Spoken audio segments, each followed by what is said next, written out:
Hi, I'm Bruce Petros from Petros Guitars. We're from Wisconsin. My son and I, Matthew, are the two guys that build all the guitars in the shop. This is a new model that I just developed, designed from scratch. Probably about 4 or 5 months ago, I started working on it. I've had a small bodied fingerstyle guitar. It was probably one of my first designs over 40 years ago. In my very early part of my career, my design sense probably wasn't as good as it is now. So I've redesigned it, kind of a more modern, rounder lower bout, which is very popular. The very first Florentine cutaway that we've done. I've always done the Venetian ones, the rounded ones. I decided to do this, and I like it. I've made the body a little bit narrower, a little thinner, so it's comfortable to play, but this bottom bout being a little bigger kind of gives you more bass response.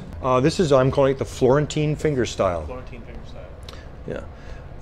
What makes it especially suited for fingerstyle playing? Well, it's small, comfortable, like the classical guys, would never play a big dreadnought. It fits more comfortably in your lap.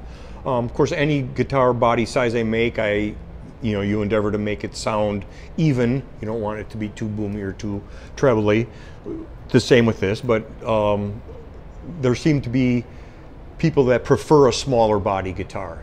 Too small is maybe too small. So this is kind of right in the middle of everything. It's not a parlor guitar, smaller than my grand concert. So it's just very comfortable, very evenly balanced, and comfortable to play. I also used a short scale, which I've also just started doing. I've always kind of been opposed to short scale guitars, but this is 24.5 inch.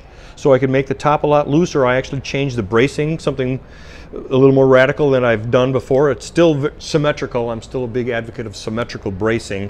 I don't think that the bass side moves bigger than the treble side. I think the whole top moves for bass notes and treble notes come elsewhere. So I believe that the top should have symmetrical bracing. You get symmetrical tension pulling on the bridge. And I've loosened it up quite a bit. I don't know if I will explain how I did it, but it's completely different than I've done before, and it really has worked. It makes the guitar very lively, very responsive, especially for a short scale, and also being joined at the 12th fret, that does move the bridge to the center bout, which gives you even more of a round fundamental bass tone, which is very pleasing. People seem to like it a lot.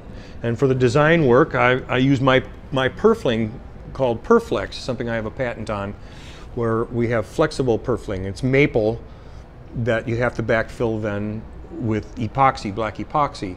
But the backing is rubber, so it's very flexible. So you can bend these to any shape you want. And I've got probably 24 designs, and this is a new one designed just for this guitar. It's a sort of a Florentine motif, and we have a matching rosette and matching position markers, and even got kind of Florentine Baroque engraved bridge pins. And on the headstock, we've got carved tuner buttons and a carved truss rod cover, all in the Florentine motif. And I used a nice chocolate cedar top, and the back and sides are Madagascar rosewood, and also got the back strip. So I'm having fun with design work and just having fun designing new things. I don't want to make the same thing over and over again. So this is the latest, and I've had a lot of fun, and I really like it.